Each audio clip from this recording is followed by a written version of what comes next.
All right, everybody, welcome back to Winnipeg 420 live stream. This is an awesome event. I'm so excited right now to have Jesse from TobaGrown talking about the constitutional challenge, the TobaGrown brand, and everything about Jesse. So Jesse, welcome, buddy. Thank you for having me on, Steve. I've been watching your show for quite some time. It's been a long show already, but it'll be a great show cumulatively with people like you involved.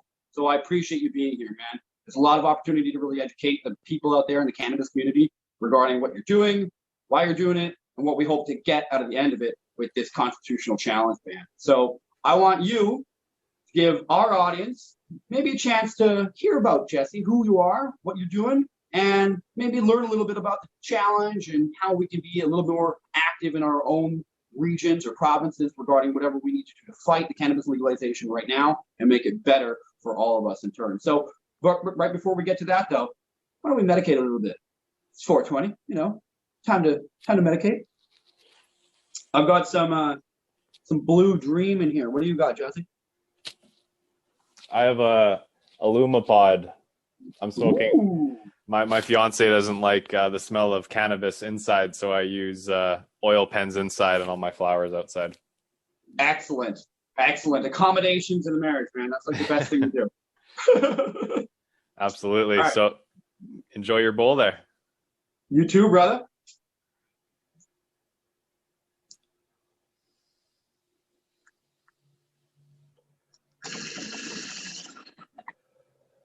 Oh, I love bong rips. I have pussy lungs. Bong rips rip me apart. It's vapes for me that I use. No, I don't blame you, man. As a chronic, I've developed a fairly big lung capacity, but also at the same time, I've got a pretty deadly after. So, it's kind of a pick and choose thing. Although I got to tell you, those vape cartridges on the legal market that have recently come out are amazing. Like they blow the black, green, legacy market, whatever you want to call them. Those extracts just can't hold a candle towards the refinement and the terpene value and the quality that you get from those brand name cartridges on the legal market. They're amazing. I love them. Yeah, they definitely taste good. They're definitely getting better effects and better taste out of them as time goes on. Yeah, and I noticed that there really is a good variety of them out there. It's not just sorry, the typical, this is some heavy pink kush. Okay, great. There's a bunch of them. I know that there's even some who is it? I think it's the Bob Marley brand.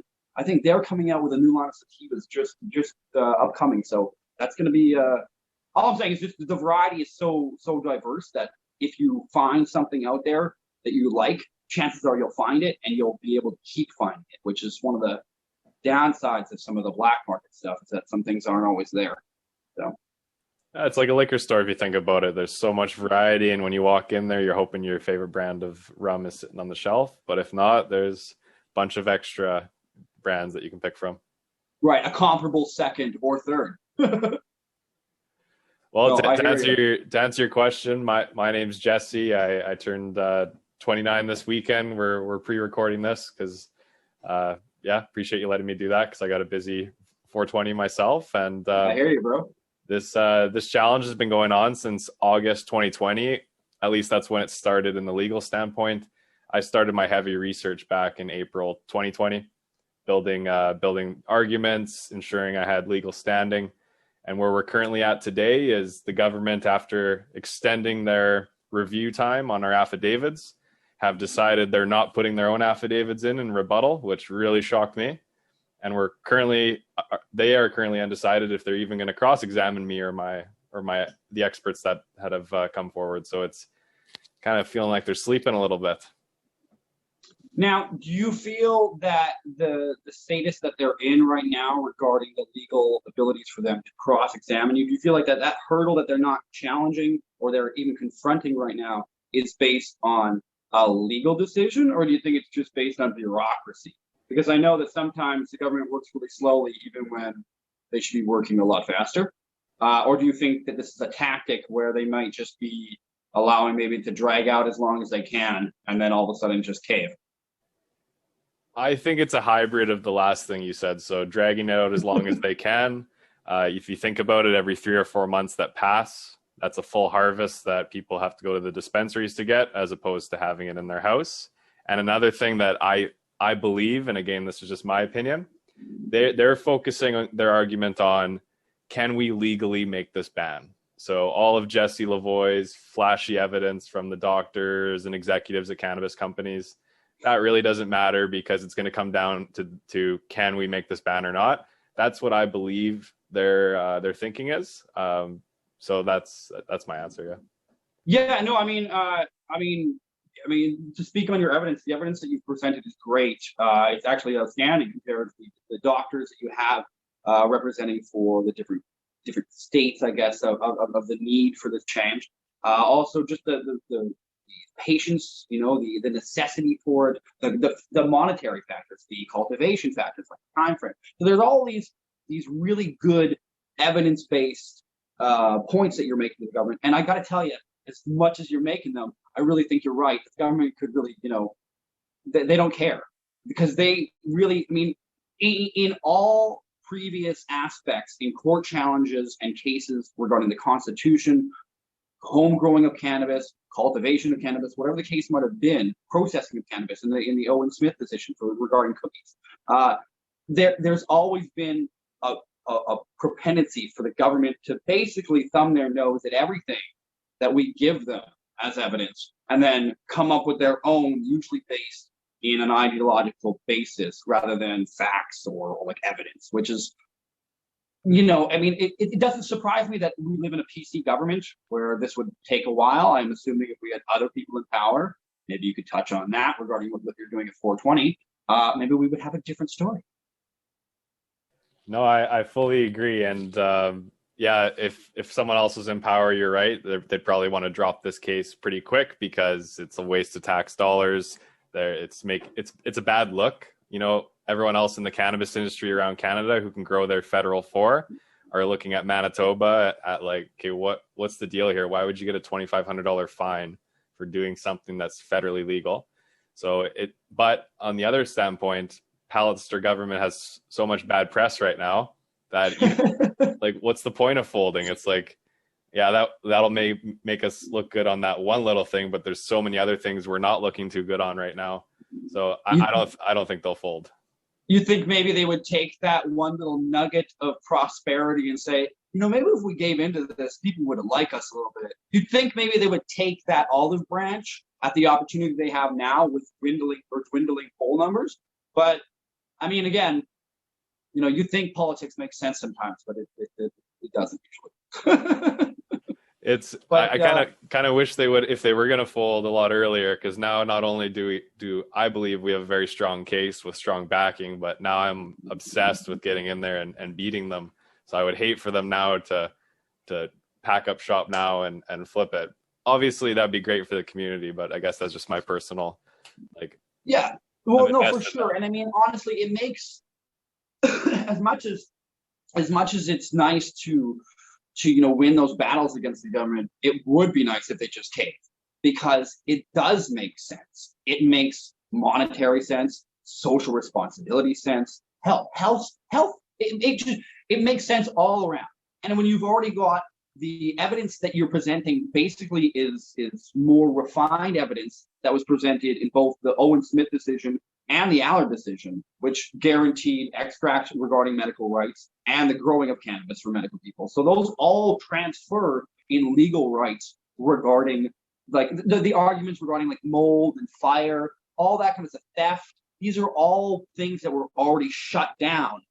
And even in Quebec has already moved, right? So the precedence has already been there for the government to basically take what's been put forth and be, maybe we should just reason with, reality.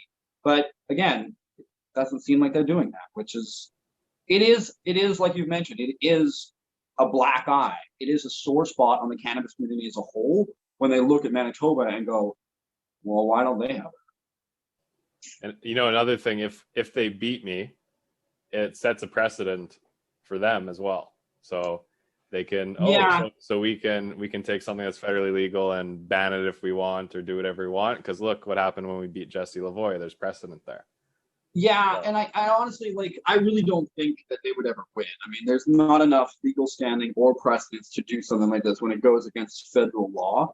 I mean, the context of the wording basically says if you're usurping federal intention with provincial laws, then that law is unconstitutional. Federal law usurps that right? So you can't only. I think it's only on resources and another thing that province have regarding that. They can't do it regarding consumption of like personal privacy type stuff. Anyway, my point is that I really don't think they're going to win.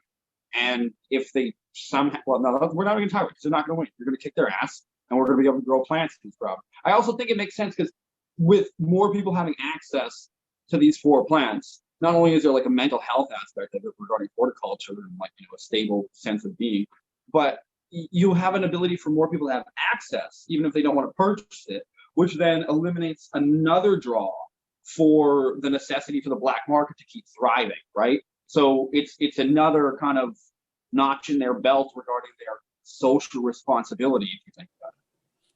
and it also affects medical growers, because if you think about it, maybe not the current ones, but let's say someone wants a medical grow license. It obviously takes time to get prescribed, to get approved, and all that. In any other province, with the exception of Quebec, because there's an appeal thing going on, but any other province, you can start your 4 plants while you're getting prescribed, while you're waiting to get approved for your bigger license. So it actually is affecting the medical growers here in Manitoba as well, in my opinion. Well, it is. I mean, because what it's doing is it's forcing people who don't necessarily need medical prescriptions for cannabis to then get them because they want access to growing cannabis, which the government then doesn't allow. So they're basically forcing people to use and abuse a system that they don't necessarily need, which then again, propensity is to build the black market again. So it's really counterintuitive towards what they want to accomplish. And personally, as a medical grower for like 11 years now, yeah, it really bugs me when people put our medical rights in jeopardy. I mean, we went through that in the Aller decision, and currently there is a C-45 review going on of the medical cannabis system, which they're trying to basically put more strangleholds on, which is something we'll be talking about with John Conroy and Jack Lloyd coming up, actually. So it's going to be really interesting. Yeah, it's impressive. You got quite the guest list on this show. No, I appreciate it, man. Well, I mean, the community is actually quite small this year. I'm not really sure if that's pandemic related or it's a side effect of legalization having a drop in conscious awareness regarding people in society. Most people think that cannabis was legalized, so we should just move on. But I mean, your challenge here is a great example of the fact that there are huge problems with cannabis legalization still. And the only way we make those changes like better or even known about is by being active in the community. And it seems like with the pandemic, it would have made sense to kind of take this almost, bridge period between pre-legalization and post-legalization for the nuances of legislation to be worked out, and then kind of come out of the pandemic with a successful new birth towards what 420 and cannabis activism is in this new decade with legalization. But it's weird that hasn't happened so much. But I'm hoping that this show and people watching right now build out that audience of what we need to do and why we need to do it. And you're a great example of that. Well, speaking of your audience, I sent a package your way for some lucky contestants. You did. I did. I know we haven't given out a prize pack this hour yet. So,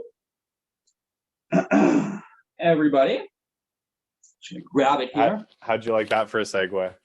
Yeah. Oh, it was great, man. I love it. You're on the timer. We love it. So Jesse has donated a couple T-shirts. We got one here. We got one over there. He also donated a lighter, little TobaGrown lighter. Boom. And these cool TobaGrown papers. I see there's a sticker coming out of there. Is there not? Yeah, there's a little message in there for everyone. I'll throw it up on the camera here. It says, "Join the Ooh, cause. Let's all grow together." ooh, I love it. Love it. Okay, well, you heard him. So let's all grow together, everybody. You can grow your shirt collection right now. Okay. So if you were paying attention to this interview, we've got 2 prize packs. I mean, there's some other stuff that comes with Jesse's shirt. We got a little bit of weed that comes with it from one of the dispensaries local here in the city. We got some other lighters. We got just a bunch of stuff. You're gonna love it. But big part of it is Jesse's shirt and prize pack from TobaGrown. So if you were paying attention to this interview at the beginning, Jesse mentioned what month he started doing research for this challenge. Okay, so he mentioned what month it is. Okay, so you email right now, Winnipeg 420 OC. I know you're like, why is there an OC? It's for organizing committee. So Winnipeg 420 OC at gmail.com. You email me right now with that month, and the first 2 people win prize. Okay, boom, go.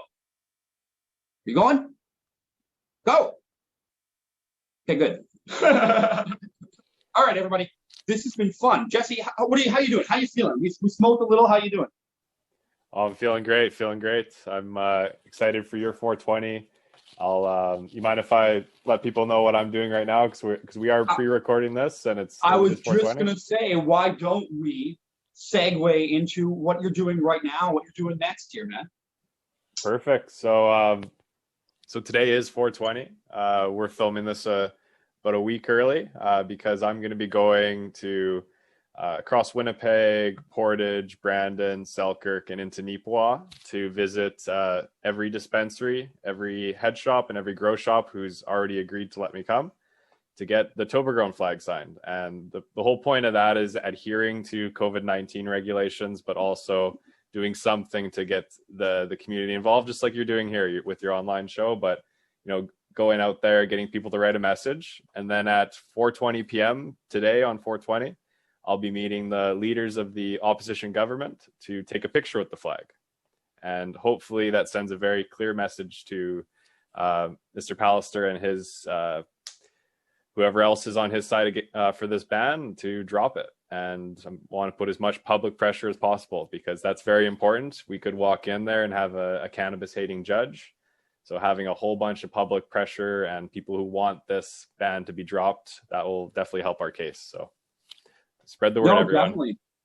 Definitely. That's, I mean, public pressure is definitely the way to go. When society is behind you on something, then generally the movement of social change follows. And, it's funny that you just mentioned your birthday. It's usually the youth that creates social change in this country. And, I've been doing it for a long time, man. It's nice to see more people doing it. So I got to tell you, you're doing it the right way, bro. And hopefully if you can get people like politicians and the people in charge and power in this city and province, then maybe we can get some movement on that. And it'll be great if we can all grow 4 plants. Awesome. I appreciate that, man. I appreciate your support through this whole thing and for having me on the show today.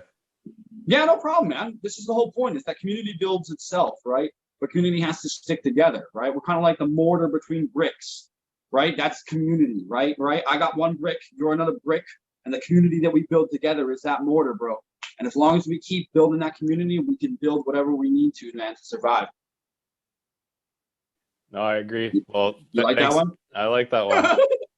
Well, let's say goodbye. I'm gonna go pack a bowl outside in my little vaporizer there, and are you? Yeah, I hope the rest of the show goes well. All right, brother. I will salute you then. I'm gonna pack a bowl as they're going away here, and I really hope that this constitutional challenge goes well, and hopefully in the future that we don't have to have such big battles with provinces and hopefully federal governments in the future, God forbid, regarding cannabis and the regulations that are being put upon it. So let's hope that this TobaGrown cause kicks some butt and the government listens, and maybe we can get some movement on it, man. That'd be great. And I gotta tell you, it'd be great for the community, man. So kick it up. Awesome, man. Love it. Thanks a lot, and hope to be on the show next year with 4 plants beside me. So thanks a lot for that. Well, hopefully next year we'll be in person at the first legit cannabis festival that this province has ever seen. I've been working for 10 years to get there. and we're going to have some awesome stuff like cannabis gardens, consumption sites, vendors. It's going to be great. Awesome. Well, excited to see that, and have a great 420, buddy. You too, brother. Thanks a lot, Jesse. That's Jesse from TobaGrown, everybody. Thanks a lot for joining me, man.